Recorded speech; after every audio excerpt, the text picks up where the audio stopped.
Então, vim comentar minhas leituras de maio de 2022. Eu comecei o mês lendo no Kindle. Eu li Retorno a Reims, do Didier Eribon. É um livro que tem uma pegada política muito forte, de discussões sociais, de classe e tudo mais. O Didier Eribon é francês e ele tem um livro que se chama A Questão Gay, que, se eu não me engano, o título é esse, que eu li tem alguns anos, mas ele tem um teor da discussão sobre a questão gay muito forte. E ele traz isso pro Retorno a Reims, mas pensando a história de vida dele em função da classe social e do que ele vivenciou na própria família relacionada com o fato de ele ser gay. Mas aí dessa vez ele atrela isso com a questão social no sentido de pensar os determinantes que envolvem, por exemplo, a saída dele de casa e da família, e porque ele vai fazer tudo isso a partir desse retorno que ele faz para o lugar onde ele uh, nasceu, cresceu, pensando a morte do pai, né? Assim, ele é alguém que renega o pai e tudo mais por conta da forma como ele foi criado e tudo mais. Bom, é um bom livro, ele não é um livro tão longo, foi a leitura do meu grupo de literatura LGBTQIA+, então gostei da leitura. Ele tem uma edição bonita em livro, mas eu não tenho, só tenho a versão do Kindle. E o que eu tenho físico é a questão gay, que assim, para mim que serviu mais, assim, eu pude tirar mais das discussões sobre homossexualidade lá, porque ele faz uma discussão Foucaultiana, mas eu diria que esse Retorno a Reims ele é um complemento, porque o autor escreve de uma forma meio autobiográfica, né? Ele traz a vida dele para discutir essas questões. Em seguida, eu li esse que se chama Em Busca da Bíblia Perdida de Gutenberg, Margaret Leslie Davis, né, que é essa autora aqui. Então, esse livro foi o que eu recebi em parceria com a editora Selman, e que foi eu que escolhi. Assim, eu vi muitas pessoas comentando esse livro e eu tive curiosidade. Então, aqui vai falar sobre essa Bíblia que foi produzida ali por 1400 e tanto, né, no século XV, e essa Bíblia tem um significado histórico muito grande, porque ele foi um dos primeiros, uma das primeiras produções a partir de uma tecnologia mais avançada de produção de livros.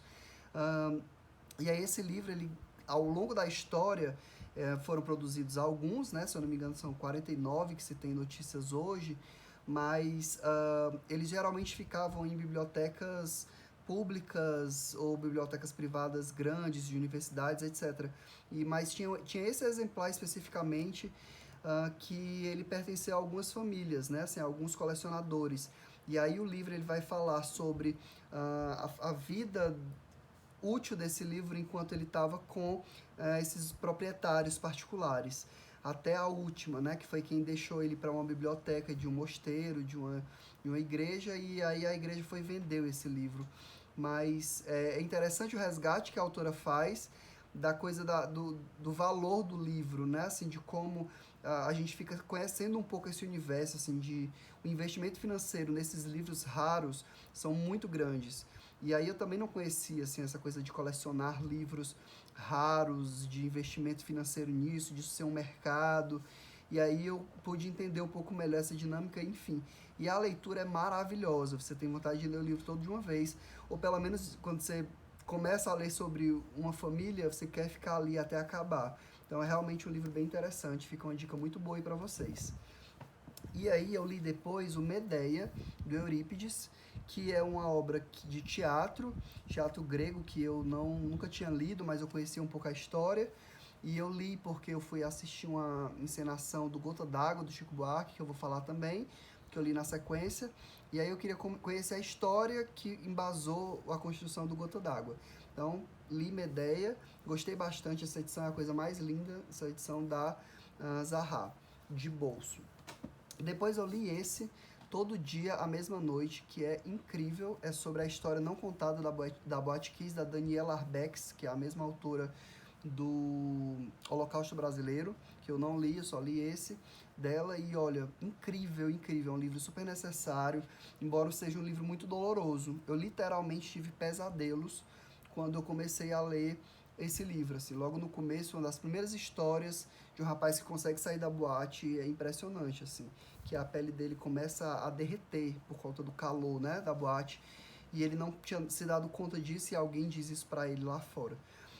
Muitas histórias tristes, histórias trágicas, fiquei meio obcecado com essa história, fui atrás de outras referências, de ver, de ouvir podcasts e tal, e tem alguns podcasts com a própria autora, então é uma história que a gente não pode deixar se repetir, e a importância desse livro se dá especialmente por isso, assim, ela colhe relato dos familiares, então é muita dor envolvida nesse livro, mas é importante que a gente possa ter contato com ela. Depois eu li Vestido de Noiva, que é uma peça do Nelson Rodrigues, que está nesse volume aqui, é o volume das peças psicológicas e míticas do box da editora Autêntica, não, da Nova Fronteira. E são 2 volumes com todo o teatro, e aí eu tô lendo em ordem cronológica.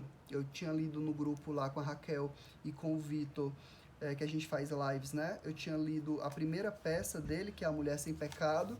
Dessa vez eu li Vestido de Noiva, e Vestido de Noiva é incrível, é revolucionário, assim, a forma como ele estrutura o palco e os flashbacks, tudo isso é incrível, e na própria leitura você consegue assimilar tudo isso. Então, para mim, Vestido de Noiva é uma das melhores peças dele, e vale a pena. Vejam lá minha resenha. Para todos esses livros tem resenha no Instagram, tá?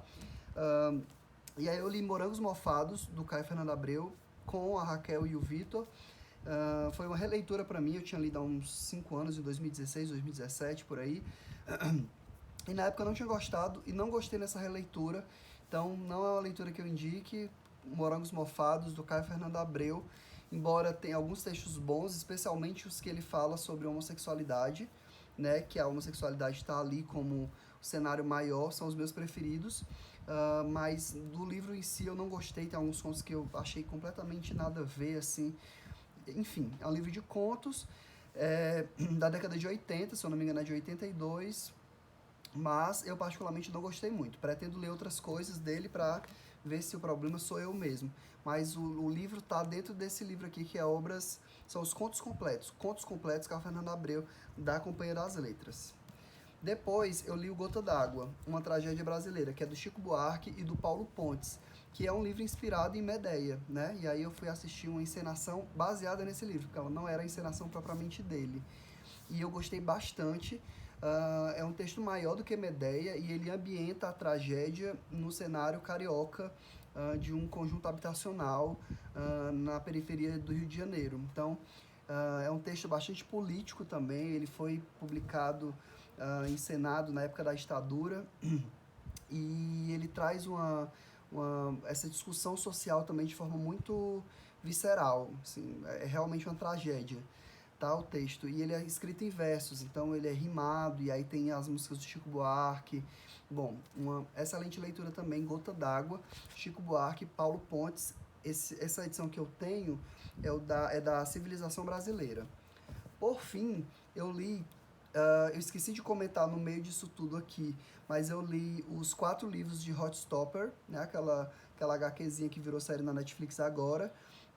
Eu li assim que eu terminei Morangos Mofados, aí eu li os 4 de uma vez, assim, tipo, li 3 num dia e um no outro, porque é realmente muito fofo, e dá um quentinho no coração e uma ansiedadezinha romântica, mas é adolescente, mas legal, assim, gostei de ter lido. E aí, por fim, eu li Tônio Kruger, do Thomas Mann, que é uma novela que compõe esse livro aqui, que traz 2 novelas, A Morte em Veneza e Tônio Kruger. Eu não tinha lido Tônio Kruger quando eu li A Morte em Veneza, eu li primeiro A Morte em Veneza, e aí uns 2 anos depois, que é agora, eu li Tônio Kruger, eu gostei bastante, assim, eu também li basicamente de um dia para o outro, né? Comecei num dia, terminei no outro. É um texto super pequeno, mas ele traz o essencial do Thomas Mann, pelo menos esse Thomas Mann que tem uma escrita absurdamente linda, assim, a escrita do Thomas Mann é perfeita. Embora essa temática desse livro tenha me interessado menos do que A Morte em Veneza, mas ela é muito parecida, só que eu gostei mais da Morte em Veneza, né, que é sobre um escritor que vai fazer viagem, enfim, e aí tem contato com o passado.